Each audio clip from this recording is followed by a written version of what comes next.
When I was a kid, my mom and dad used to tell me to never take anything from strangers even though they claimed to know my parents.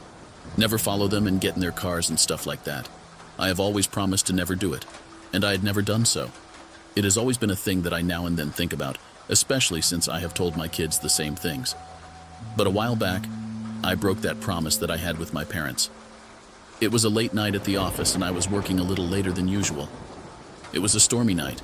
Rain was pouring down like it's the end of the world and thunder's crashing around. I thought that I would just keep working, hoping that the storm would stop so I could drive home feeling a bit safer. 2 hours had passed, and I finally called it quits around midnight and headed out. The 2 hours I was working extra didn't stop the storm. My car was the only one left in the parking lot and the rain was coming down hard. As I was about to get into my car, I noticed this guy standing against the building's wall, completely drenched. He looked pretty normal, but I hadn't seen him around the office before. He approached me and asked if I could give him a ride. He said he'd just started working at our company yesterday, and his phone was dead, so he couldn't call his wife to pick him up.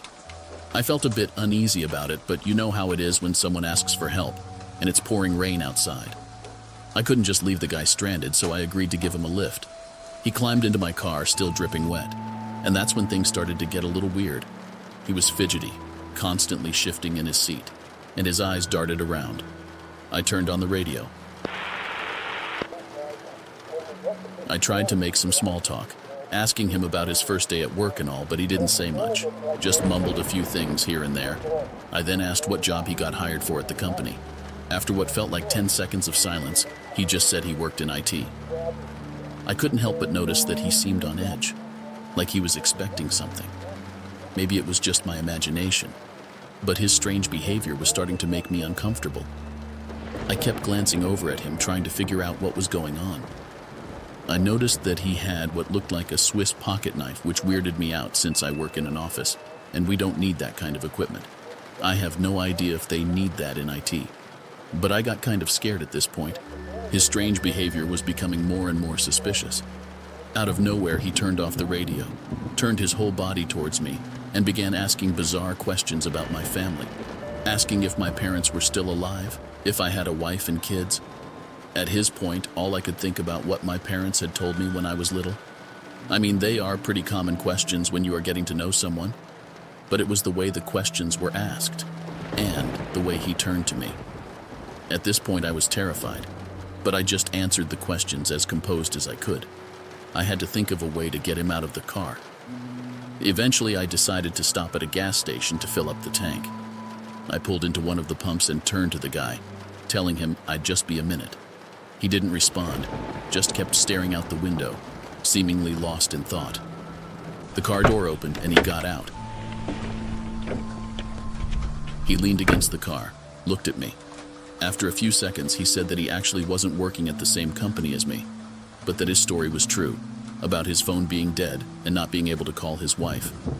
He said it was probably just easier to get a lift from me if he told me that we were working together, which was true.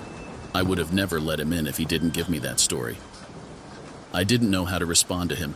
I just looked at him. All I could say was, well, I had nothing else to say. I wanted to say, fuck you, you can stay here, but of course I didn't. I was too scared. After some more silence, the man told me to give him the money to pay for the gas, and then he would go in and pay the cashier. I didn't hesitate once. I gave him the money and watched him walk towards the store. He was looking back every now and then, probably to see if I was driving without him. As he got inside, I quickly got back in the car and took the hell off as fast as I could. My heart began to race and thoughts flew across my mind about how bad this could have ended for me. I decided not to tell my parents, wife, or kids anything, since this would be frowned upon, which I would totally understand.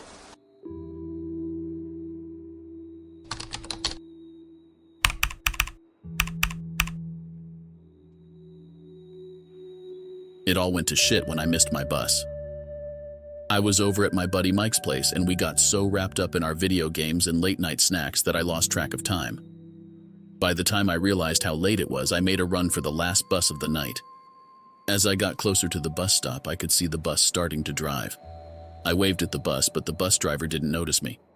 I wasn't the type to bother my parents with late night pickups, so I decided to walk home, since I would find it awkward to go back to my friend and tell him that I missed the bus and I needed a place to crash.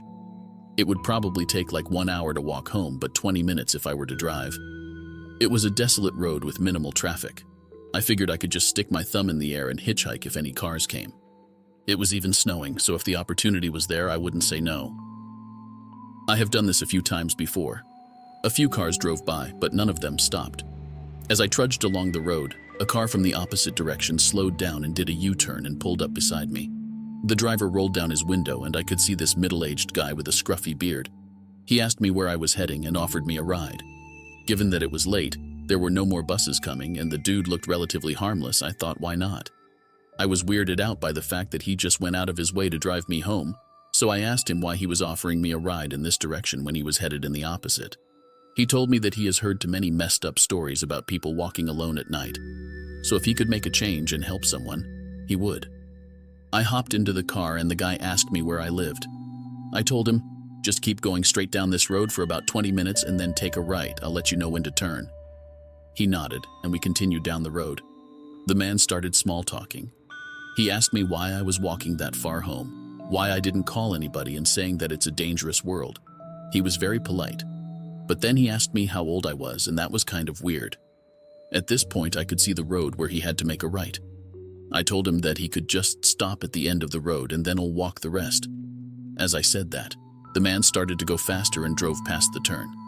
I then said, "Hey, you missed the turn. You were supposed to take a right back there." He didn't respond, just kept driving straight ahead, his eyes fixed on the road like he hadn't heard a word I said. I repeated myself, a bit more urgently this time. "Hey, you missed the turn. My place is the other way." The guy remained silent, his grip on the steering wheel tightening. At this point, I started to panic. My heart pounded as I realized that something was seriously wrong. The guy was driving me away from where I lived, and he wasn't acknowledging me at all. My mind raced through all the possible scenarios, but none of them were good. The minutes felt like hours as we continued down the road. It was dark, and there were no other cars in sight. My palms were sweaty, and I could feel the adrenaline surging through my veins. I knew I had to get out of that car no matter what. I waited for a moment when the guy slowed down to navigate a turn. As soon as he did, I yanked the door handle and threw myself out of the car.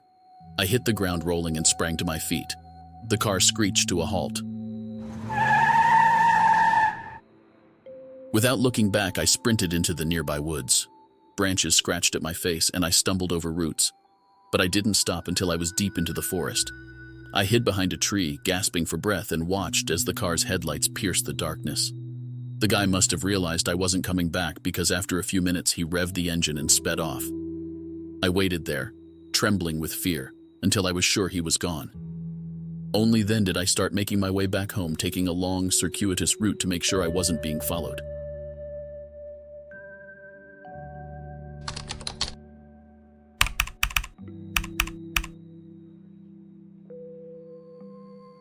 My girlfriend and I was on our way home. We had just had a romantic dinner at a restaurant, celebrating that we were pregnant. We drove through a forest on our way home. The darkness outside was palpable, and the rain relentlessly pounded on our windshield, making it hard to see more than a few feet ahead. As we rounded a bend, our headlights caught something on the side of the road. It was a woman, drenched from head to toe, her soaked clothes clinging to her frail frame. She was frantically waving her arms, desperate for a ride. We noticed that she was clutching something tightly in her arms, wrapped in a blanket. Now, being the kind of people who can't turn a blind eye to someone in need, we decided to pull over. Especially because we had just been celebrating that we have a child on the way, and we could see her standing there with a child in her arms. The woman approached our car, her disheveled hair plastered to her face by the rain. It was freezing out there after all. She thanked us and we invited her into the back seat. She climbed in, still cradling the bundle in her arms. Now, I should mention that despite our willingness to help, there was something off about her. Her eyes darted around nervously and she had this tense energy about her, like she was expecting trouble. As we continued down the road, my girlfriend and I tried to make small talk, asking her about herself and her child. She gave vague answers, never revealing much. That's when my girlfriend suggested we turn up the heat since the woman and her child must be freezing. But when we did, the woman suddenly threw the blanket aside and pointed a gun to the back of my wife's head. Fear coursed through my veins as she pointed the gun. The woman started to cry and told us how sorry she was, but she had to do this. She ordered us to drive somewhere quiet. I told her that I wouldn't drive nowhere, if she was going to shoot us anyway. She claimed she wouldn't hurt us, but she just needed the car and all the cash and valuables we had. We did as she demanded, slowly handing over our belongings. She seemed desperate. Once she had what she wanted, she ordered us to get out of the car and walk away, warning us not to look back. My girlfriend and I stumbled out of the car. We watched as she sped away into the night, disappearing into the darkness and rain. We eventually flagged down another car and the police were called. They took our statements and searched for the woman, but she vanished without a trace.